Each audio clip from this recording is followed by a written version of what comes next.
Press freedom is under attack in Kenya, and those at the center of this noble profession are feeling the heat. When I was down there, I tried to talk to one of the officers and he told me, Every day, by word and deed, the people tasked with protecting the freedom of the press endanger it further. Are you assuring the Kenyan people that the freedom of media in Kenya is here to stay? And the growing delegitimization, threats, intimidation and profiling of journalists by all and sundry can no longer be ignored. Title first, so we didn't even get your name. My name is Kennedy Mureithi. Thank you, Kennedy Mureithi. That name betrays it all. This story turns the lens on the press, their plight versus their rights. I normally tell people that the life of a journalist is similar to that of a housefly. I wish you could leave your body at home then, if your body is going to come in the way of your work. We ask pertinent questions like, when did the rain start beating the Fourth Estate in Kenya? Where do we go from here? And is there press freedom in Kenya? The start of Jubilee government is the start of media problems in this country. Having been in the field for some time, would you say that we are enjoying media freedom in Kenya? There's this expression in the kingdom of the blind, the one-eyed man is king. We are the one-eyed man. It doesn't mean we are where we should be.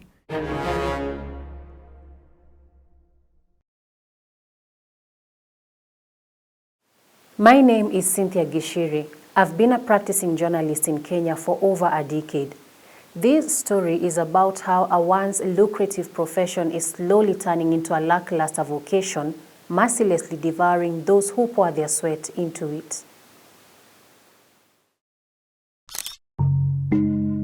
The theme for World Press Freedom Day 2023 is shaping a future of rights, freedom of expression as a driver for all other human rights. In Kenya, freedom of expression is enshrined in Article 33 of the 2010 Constitution. But this same right now faces annihilation in the hands of those tasked to uphold it. Kenya's capital, Nairobi, is a beehive of activities.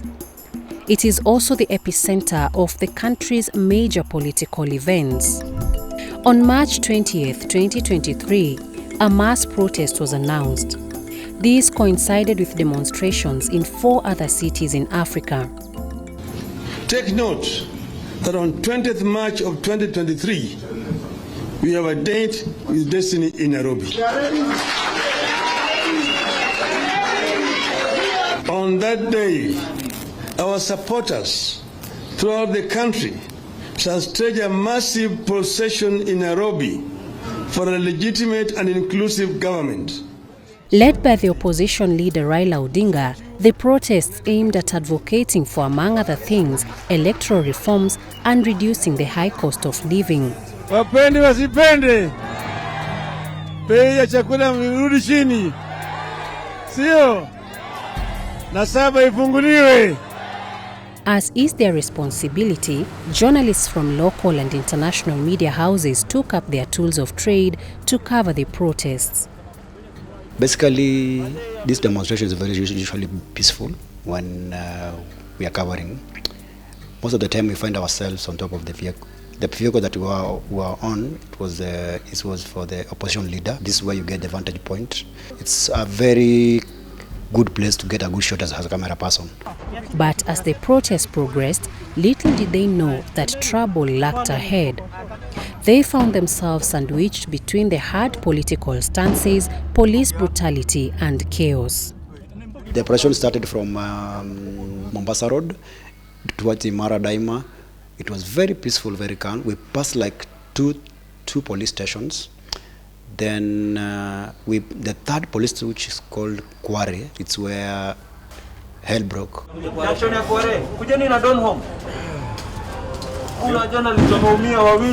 6 journalists from different media houses are tonight nursing injuries in the line of duty as they covered the Azimio la Umoja One Kenya demonstration in the country. Ingepasuka, ingekuwa imetoa hati yote nje. Hii ndio ilifanya wakati nilitoa the moment nilithrow nikirudia kamera ndio nikapigwa na hii. My name is Eric Sinta. I'm a videographer at NTV. Eric Sinta has become the face of these attacks.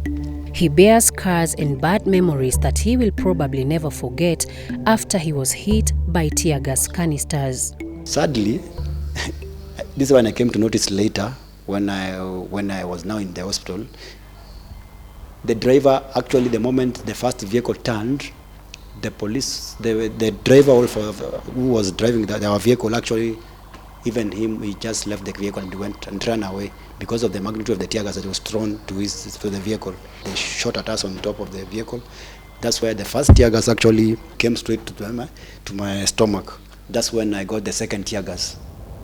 According to Isinta, his vision is partly blurry. He is yet to recover fully from his injury and the emotional turmoil resulting from the incident. I don't know how long I was down there. One of the officers stepped on me and then said, you amekufa. Actually, when I was down there, let me tell you, the first image I saw when I gained my consciousness is my wife and my kid. I was imagining what will happen with my family if I die. I can say it's just miraculous that God gave me another second chance. In addition, media houses lost millions of shillings after their equipment were damaged during the protests. Pia tutataka ya kwamba serikali lazima igharamie matibabu kwa wale waandishi wa habari ambao waliumizwa na maafisa wa usalama, na pia serikali iwalipe fidia kwa huo uvamizi, na wale ambao wameharibiwa mali yao, kama wale waliharibiwa kamera, wale ambao waliibiwa pesa, lazima serikali igharamie hizo zote. While the attacks continue to receive condemnation from different quarters, there is one entity whose deafening silence is too loud to ignore: the state. Kenya ranks at position 116 in the 2023 World Press Freedom Index by Reporters Without Borders. This is a big drop of 47 places from position 69 in 2022. Immediate neighbors Uganda and Tanzania stand at positions 131 and 143 respectively out of 180 nations. Kenya, while we have work to do, Kenya has ranked very well in World Press Freedom ranking. In Africa, Kenya remains among the top countries. In East Africa, Kenya remains #1 across all our neighbors in the freedom of the media to operate, the freedoms and privileges of individual journalists. A UN report says 85% of the world's population experienced a decline in press freedom in their country over the past 5 years. One of the reasons given for this decline is harassment from both public and state officers, and Kenya is no exception. A warm welcome for the President. Concern about the state of press freedom in the country began right on the doorstep of the William Ruto regime. Njenga, Wambui. And how is Inoro, by the way? I, William Samoei Ruto. During campaigns for the highly contested August 2022 general election, there was widespread fear about the fate of the media in the hands of a Kenya Kwanza government. This fear emanated from Kenya Kwanza's public complaints about unfair media coverage in the run-up to the election. I would call it fairly, number one, it's good to fear. Kama ulifanya makosa utaogopa. They should ask themselves why they did not support, also why they feel they had to support one person and not the other. 2 months to the election, the Media Council of Kenya, the government agency responsible for regulating the industry, released a report showing press coverage of the 4 candidates who vied for the presidential seat. According to the report, Azimio la Umoja One Kenya Alliance candidate Raila Odinga enjoyed the most media coverage at 61.24%, while his competitor, now President William Ruto, followed at 38.2%. Roots Party's candidate Professor George Wajakoya and Agano Party's David Mwaure trailed at 0.54 and 0.02% respectively. However, Media Council of Kenya's Chief Executive Officer David Omoyo maintains that the coverage of candidates during the campaigns was balanced. The Media Council being a public entity, public institution, you have seen talks and including the new president himself saying about several public entities stood up to defend him when he was in the opposition. That means that then the independence of the institutions, including this one, is not in question. It's interesting, funny and believable that Media Council did not see a problem with that. And then in this obsession with polls, the Media Council goes ahead to even tell us now they have done a poll about journalists and which campaign journalists would like to cover. Really? I mean, is that the work you're supposed to do? The report also says that Azimio's running mate Martha Karua enjoyed more coverage than her Kenya Kwanza competitor, now Deputy President Rigathi Gachagua. It goes without saying that one of the most vocal and vehement critics of the media is the Deputy President himself. These media people, Prime Cabinet Secretary, don't worry about them. These are Azimio people.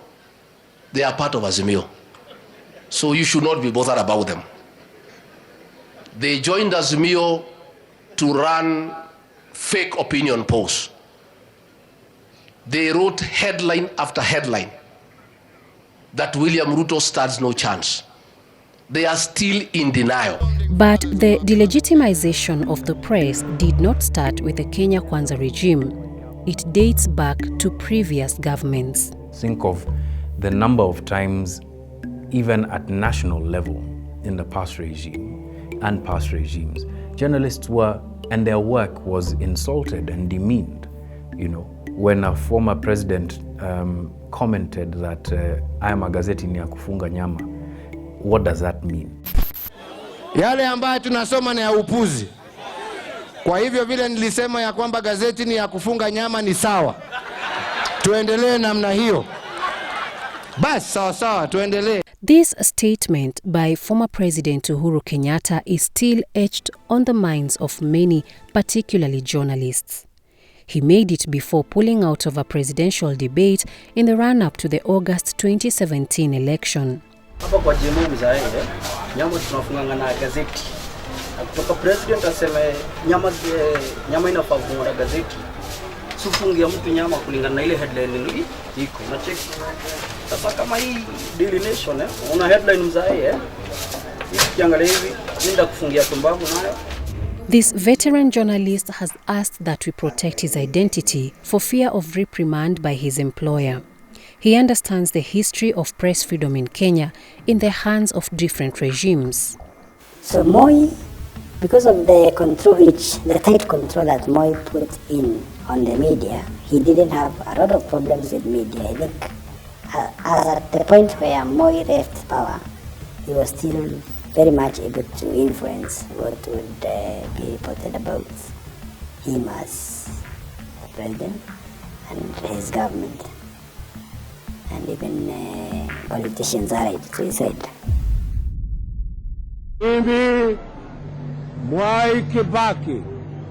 While Kenya's third president, the late Mwai Kibaki, was credited with allowing the media to thrive and expand, Nitailinda na kuitetea katiba ya Kenya. It was during his reign that Kenyans witnessed raids on two mainstream broadcasters, NTV and Standard Group, which experienced the wrath of the then First Lady, the late Lucy Kibaki. An agitated Mrs. Kibaki at one point slapped Katie and cameraman Clifford Derrick hard across the cheek, wondering why he was taking pictures. She also instructed journalists not to take any notes and confiscated a cell phone from a journalist who was sending a text message. It was also during this period that media houses and politicians got in bed together, with the former openly taking political sides. Consequently, the media was partly blamed for its role in inciting the 2007-2008 post-election violence, where former Kass FM journalist Joshua Arap Sang ended up among the infamous Ocampo Six, who were suspected to be the masterminds behind the clashes. I, Uhuru Kenyatta. But things started changing with the Jubilee government in power. The start of Jubilee government is the start of media problems in this country. Because what you know is that by their own pronouncements, the Jubilee duo of the president then and his deputy, who is now the president, they pronounced that they were not friends with media. Consequently, the then opposition followed suit with open profiling of journalists. Now, the journalist who sought to know from the CORD leadership what they would have done on matters of insecurity in the country had a rude shock when his question was snubbed by Kalonzo. Thank you, Kennedy Mureithi. That name betrays it all. Absolutely. Thank you. I, William Samoei Ruto. Perhaps the most tragic attack on press freedom to have happened on Kenyan soil took place when power was still brand new in the hands of the Kenya Kwanza government. So we begin with an incident that shocked the world and made global news headlines. The killing of renowned Pakistani investigative journalist and broadcaster Arshad Mohammed Sharif. News about the killing of renowned Pakistani journalist Arshad Sharif by police in Kajiado on 23 October 2022 sent a ripple of shock across the world. The National Police Service is admitting guilt in the fatal shooting of Sharif, terming it a case of mistaken identity. 4 General Service Unit officers and non-regular police officer have been interrogated over the killing of Pakistani journalist Arshad Sharif. Sharif was a decorated investigative journalist and a critic of his government and the Pakistani army. He was very well known, well respected across Pakistan for both his investigative work and I think his very strong interviews on television. And he was also an ally of sorts to the immediate former Prime Minister Imran Khan. When Imran Khan left power, it seems that there was a shift in how that new regime the new Sharif regime treated journalists. He fled Pakistan in August 2022 after parting ways with his employer ARY Network.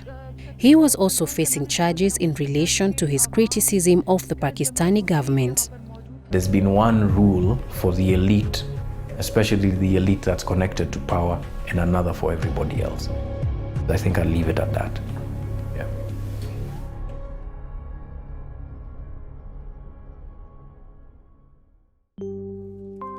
Following his death, there was heavy concern among Twitter users about the safety of Kenya's investigative journalist John Allan Namu over his alleged connection with the slain journalist. I didn't know him personally.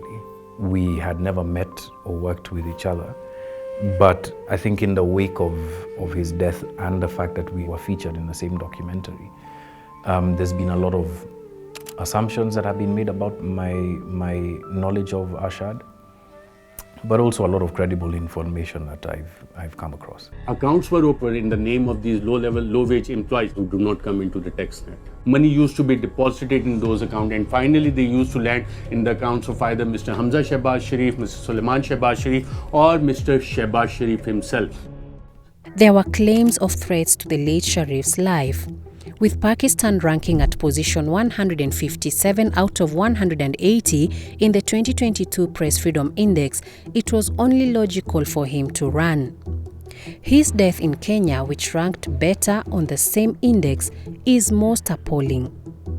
It's a stain on our reputation as a country that respects both the freedom of movement of individuals, individual rights, but also the rights of journalists. No matter which way you look at it, whether it was a case of mistaken identity, it just doesn't smell right that a journalist who is being sought, there were actually credible threats that even the government itself acknowledged. It doesn't look right to journalists here, to journalists out there, to the entire international community. Harassment of journalists is not a preserve of Nairobi and its environs. Kila siku huwa na mhusudu John Allan Namu katika makala yake ambayo huwa anapeperusha katika Africa Uncensored, End of the River. Wakati mwingine sisi wanahabari tunaangazia mgogoro, na baada ya yale makala yetu hatuangazii namna ya kusuluhisha ule mgogoro. History also has a page about similar events in other parts of the country, like Embu, where Peter Mungai, Dennis Fundi and Solomon Mwaneki work as regional correspondents for local media houses.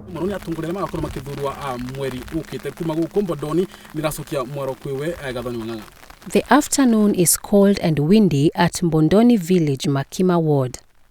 The village neighbors Masinga Dam, which is part of the Seven Forks hydro stations located along the Tana River. Mungai braves the incessant light rains to assist Fundi to file a news report about water shortage in the area before heading back to Embu town. Na labda ili suala la ukosefu wa maji katika eneo hili, mjaribu kuzungumza na viongozi wa eneo hili, maana kila baada ya miaka mitano wao kupigia viongozi kura wanawaambia. As is the norm for journalists operating in rural areas, teamwork is of the essence. It does not matter who you work for. Yo, hata sikia anga hata kiongea. Sasa nimeongea pole sana. 2 years ago, this peaceful scene was a stage for protest and chaos.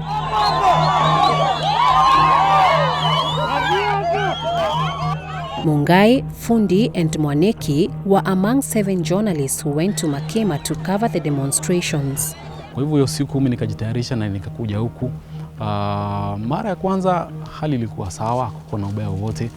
Wananchi walikuwa tu kwa barabara wanajaribu kuandamana. Residents were protesting their eviction by Tana and Athi Rivers Development Authority. They claim to have lived on the disputed land for decades. Watu wa Canada mwaka wa 79 walikuja hapa wakatuhisabia, wakatuambia watatulipa ile mashamba ile iko katika Masinga damu kwa maji. Na hakuna chochote, hata wale wamesha kutupea. Watu wa Tialandi waambiwa hakuna mali tutaenda. Hakuna, hatuendi.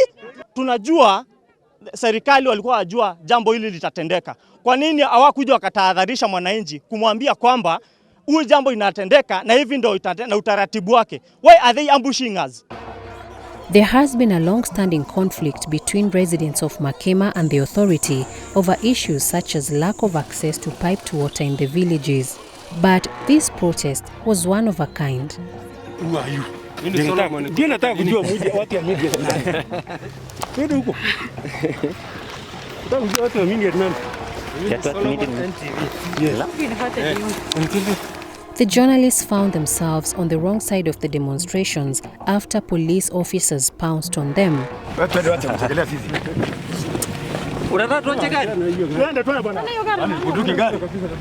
Gari ni bunduki. Na siniachilie basi, kwa naenda wapi? Peter Mungai, who is hard negotiating with the officers, remembers that day like it was yesterday.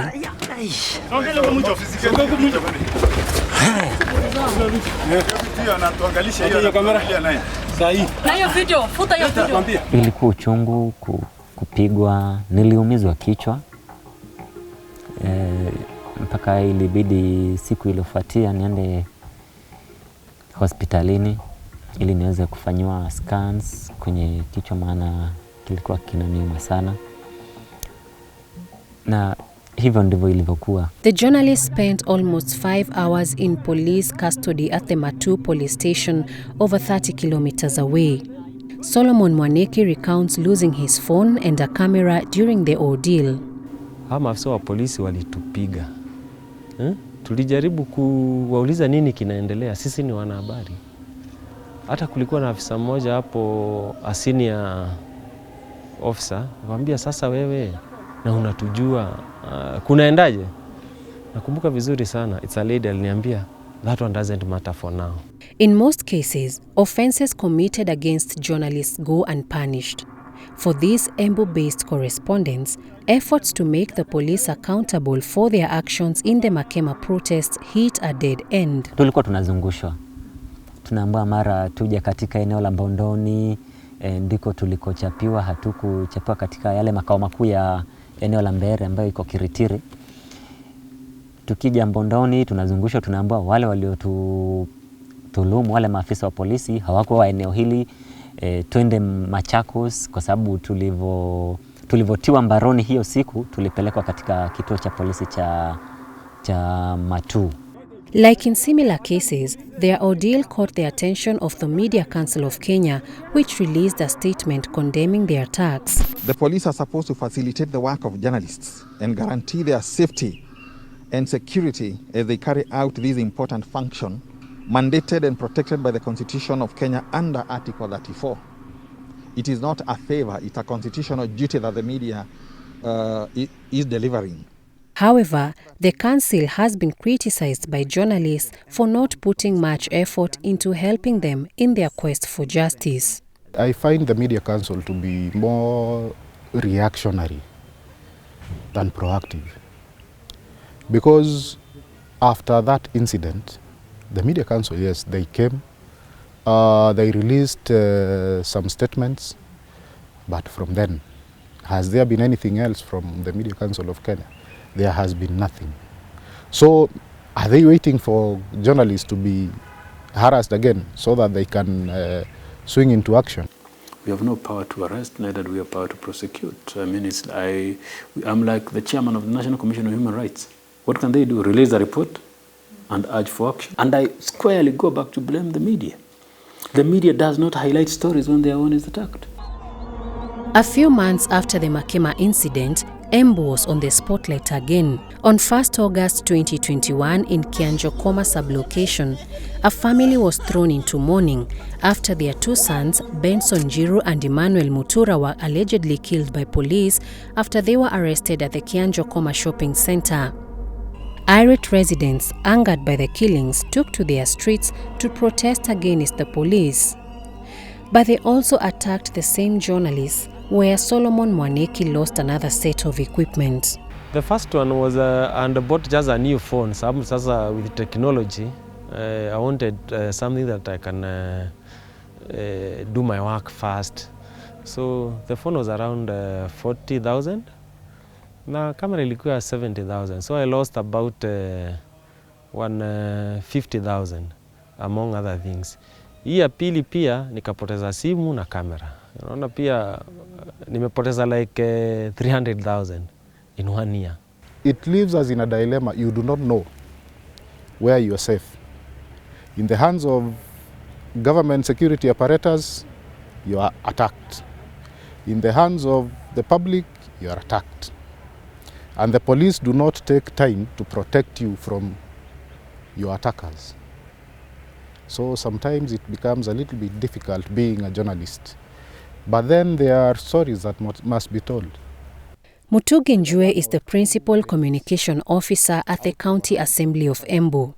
With a long history of working in the communication industry, Njue has been vocal about the plight of journalists in the region. He maintains that the Media Council of Kenya should do more to protect journalists. I think we should be seeing the Media Council more in sensitization, trainings, maybe talking even to government agencies, telling them of journalists' rights. Before anything wrong happens, they should be doing something. They should be seen to be doing something. Of course, you know that we do training. And I think all what we do is public. But the function of protecting freedom of the press does not just lie on the shoulders of the Media Council of Kenya.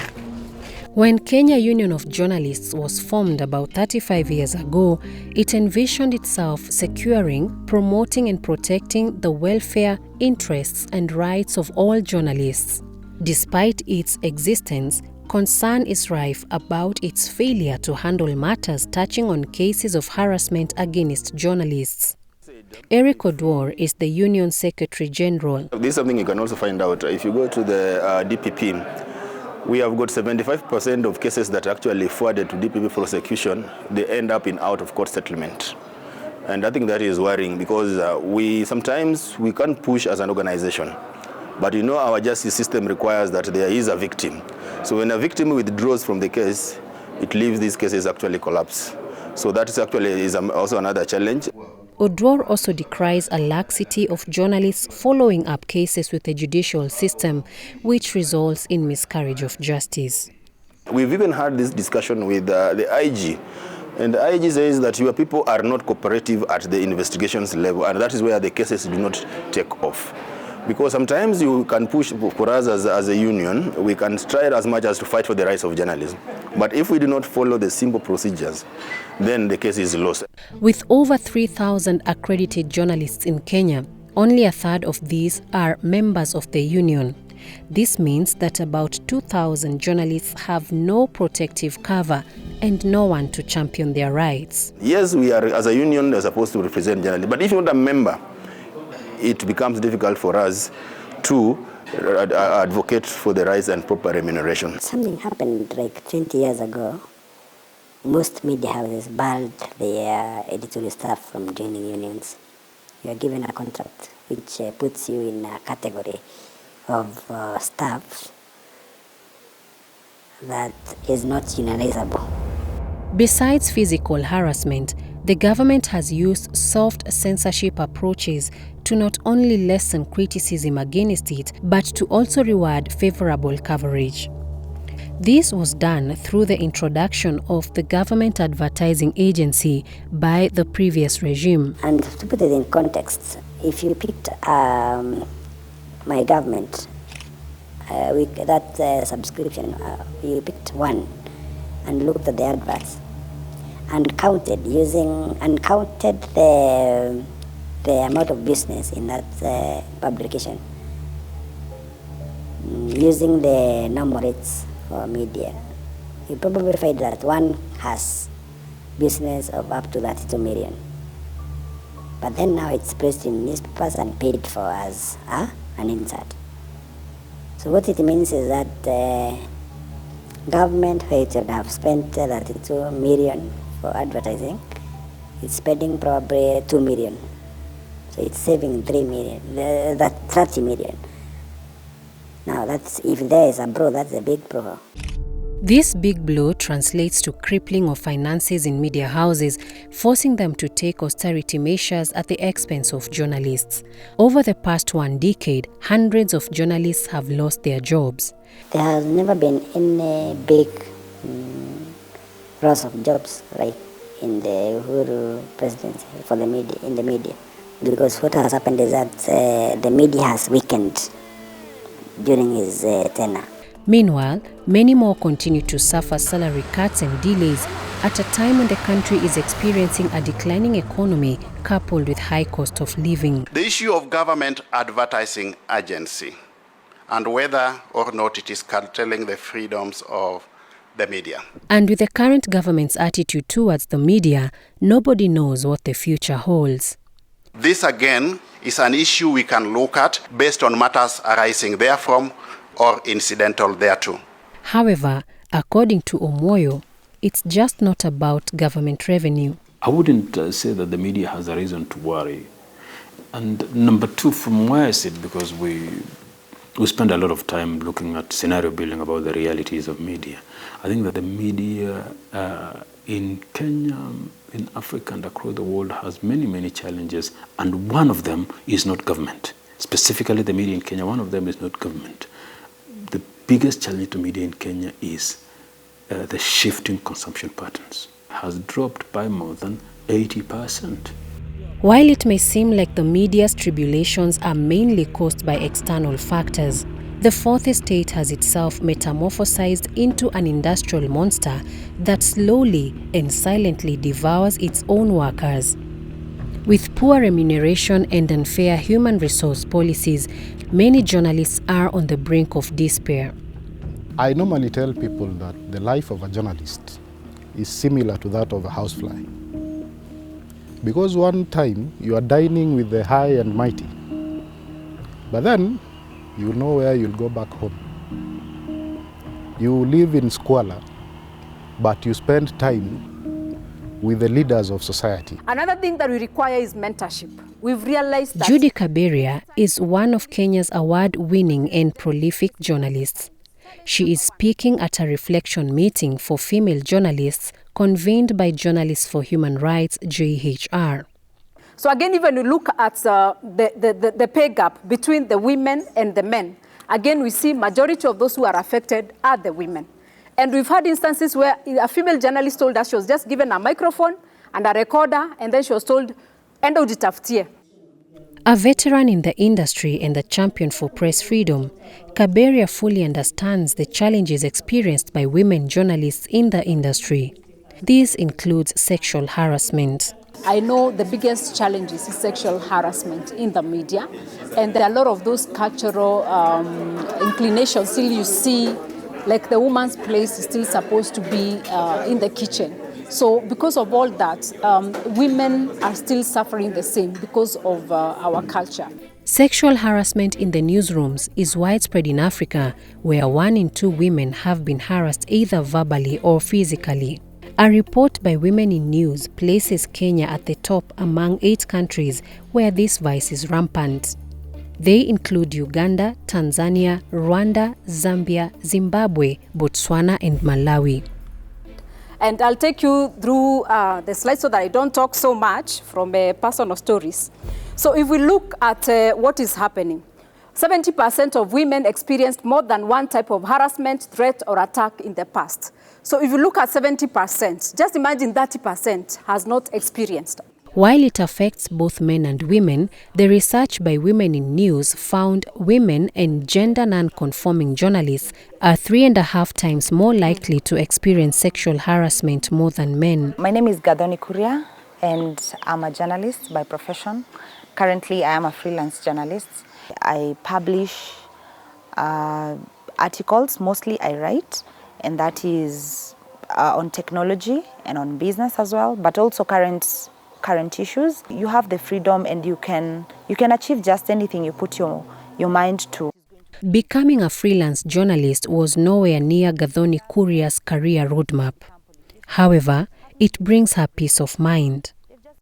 I'm doing great. I love the fact that I'm still in journalism. That's a passion that will forever be in me. So I didn't leave the industry. I just left the mainstream. Gathoni started her career in journalism as a writer for a South African blog where she published stories on business and technology. She picked momentum when she joined a key media house in Kenya. Back in the day, they would say, you have been poached. So yeah, I was poached to the mainstream media. It felt amazing because even for internship, you see, it was hard to get an internship only that you're not being paid. So unemployment in the mainstream media was amazing. It felt great. It was a great achievement, not only for me, but also for my parents, because when you're educated and you're a journalist, they all look forward to see you on TV or to see you on the paper. So it was quite an achievement at that time. However, her bubble burst way too early into her career after she started receiving unwanted advances from one of her supervisors. And so, yeah, things got worse when now he would call me to his desk and, just give me absurd stories about his wife sometimes. Then he will just, speak some stories that didn't have any sense. But then now that transitioned to late night calls. At first, I would think, okay, maybe because this is the editor, I need to receive. It might be a story or assignment he needs for me to go to. They used to be personal calls. For Gathoni, rejecting these advances meant doom. Her attempt to move to the TV department of the same media house was like jumping from the frying pan into the fire. It is at this point that she quit her job. It feels really, really bad because, I wish you could leave your body at home then if your body is going to come in the way of your work, and there's no way you can leave your body at home.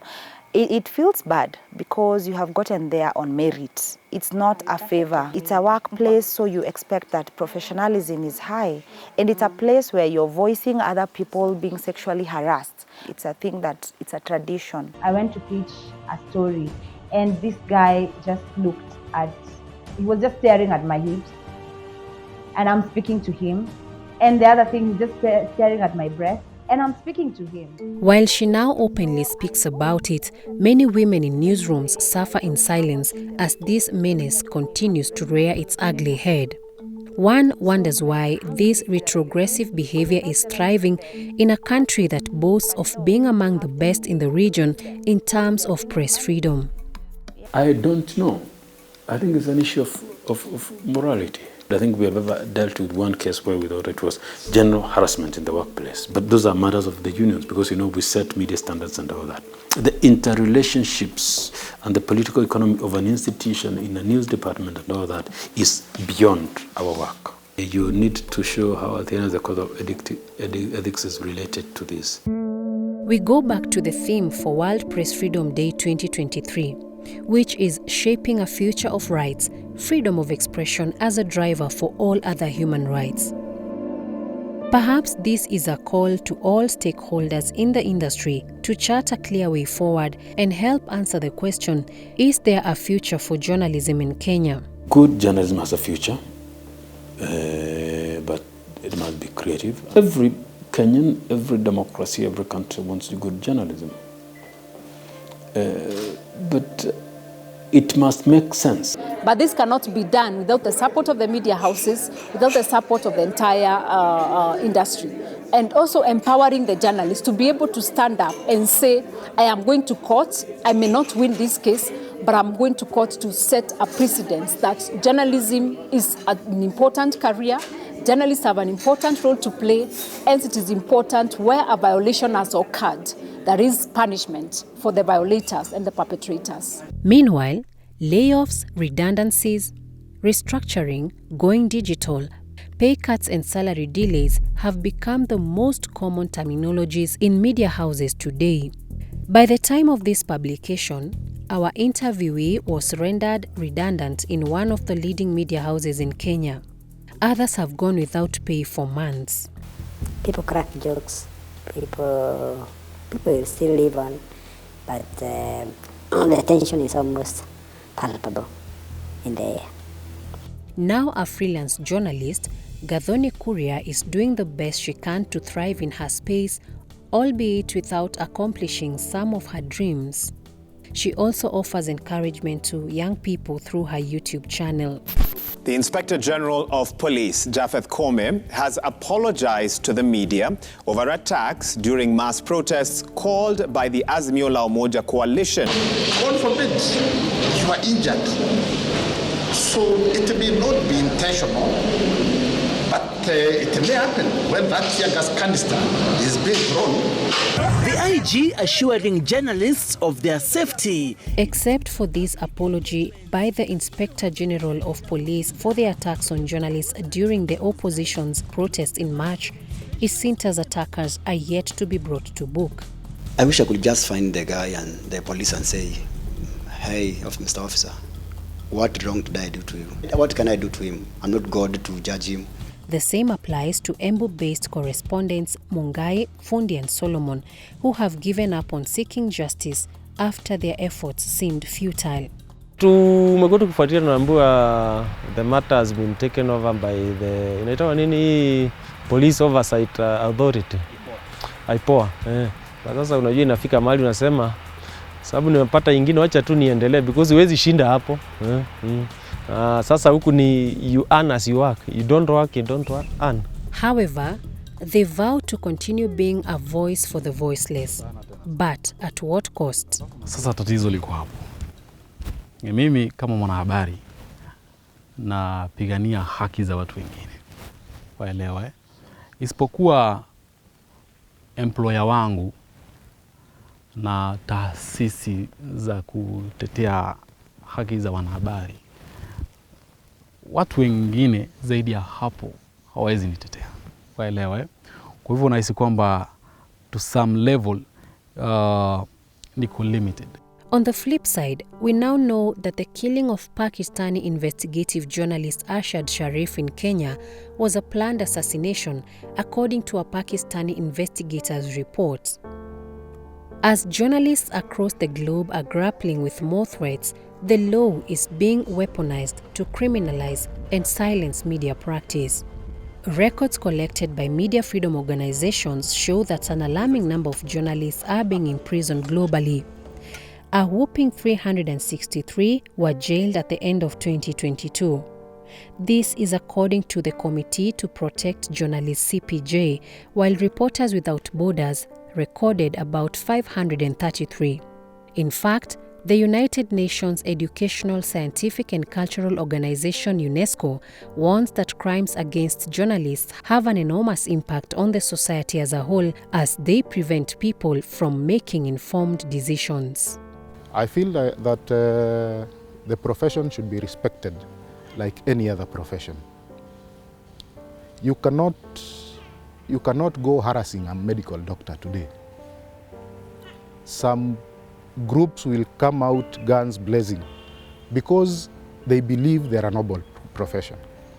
So what is wrong with doing the same with journalism? Journalism has been abused. Nation media, muamue kama nyinyi ni gazeti, ama broadcasting house, ama media house, ama ni chama cha upinzani. Na mimi nimesema kutoka leo hata sio kesho, idara yote ya serikali nitaona imeweka advertisement kwa Nation Media, ujihesabu kwa nyumbani.